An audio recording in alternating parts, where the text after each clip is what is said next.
just want to thank Cork Big on the 10th Entrepreneurial Experience event.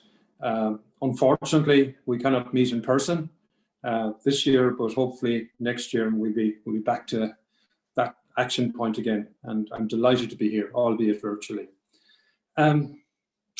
Starting off, and I think about this from time to time, advice to my younger me. So advice to me when I was kind of 18, 20, 25, 30 at this stage, years of age. First thing I'd say is give life your best shot. Just go for it. If you believe in something, go for it. Second piece of advice is actually to balance that off a little bit. And that is, don't be too hard on yourself. I've been way too hard on myself because I just pushed and pushed and pushed. And in actual fact, both me personally and the business probably would have benefited a lot more if I wasn't as hard on myself, if I gave myself a bit of breathing space at different times. And the third thing is, there are lots of potholes on the road to success. And there's no doubt about it, you're going to fall into a number of them. The important thing there, though, is when you fall into a pothole, don't start feeling sorry for yourself. And don't start blaming others. Ask yourself the question, how quickly and how best can I get out of this pothole? And what did I learn from falling into it in the first place? Brush yourself down and move on. In relation to emerging entrepreneurs, people often come to me and say, I have a great idea. If somebody said to you, geez, I have a great idea, what do you think of that, Padraig? I think it's a fantastic idea. Will I do it? Actually, I'd suggest you come from the other way around.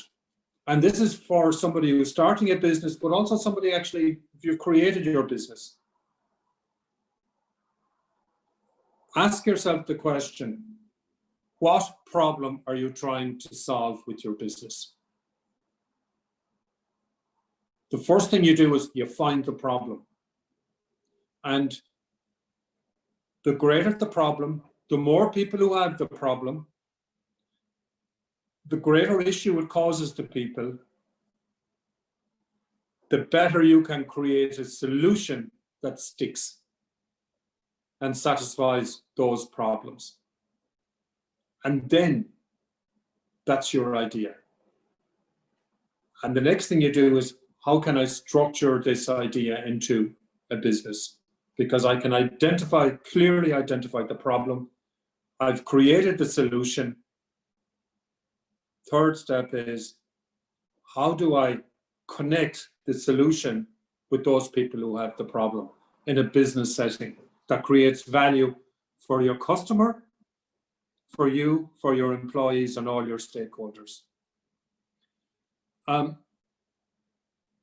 Problems are all over the place, and they're being created and happening on a daily basis.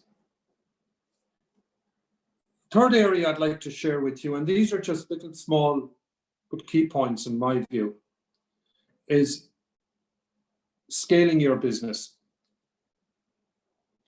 And there are a couple of things in that, and a recession sometimes can be a great time to reflect, to pause, to step back and to say, where am I at in my business, in my life? Where do I want to get to? And how will I get there? And how is the landscape changing?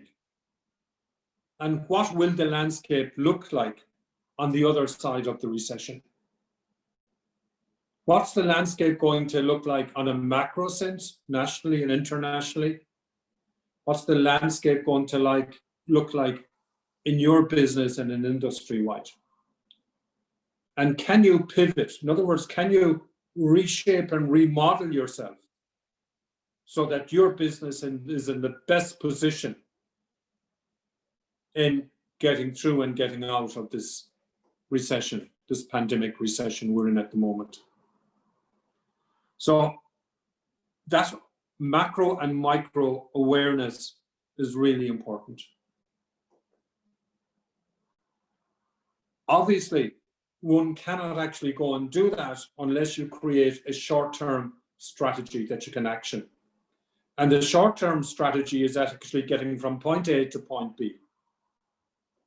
In other words, do you have enough cash flow to survive, to allow you to buy the time, to allow you to actually go and pivot and change into your new model?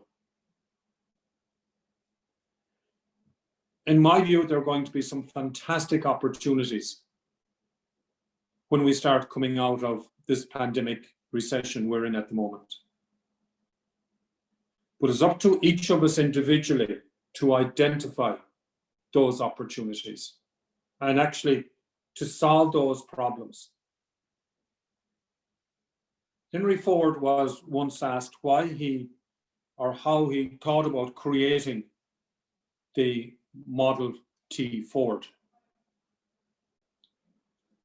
Somebody said, you must have done a whole lot of market analysis.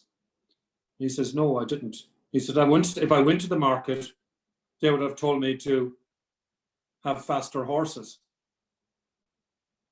not a Model T Ford. The point there is you need to also go with and believe in your gut feeling, your instinct. Anytime I followed my instinct, it served me for my benefit. Anytime I questioned or doubted or did not follow my instinct, it caused me issues.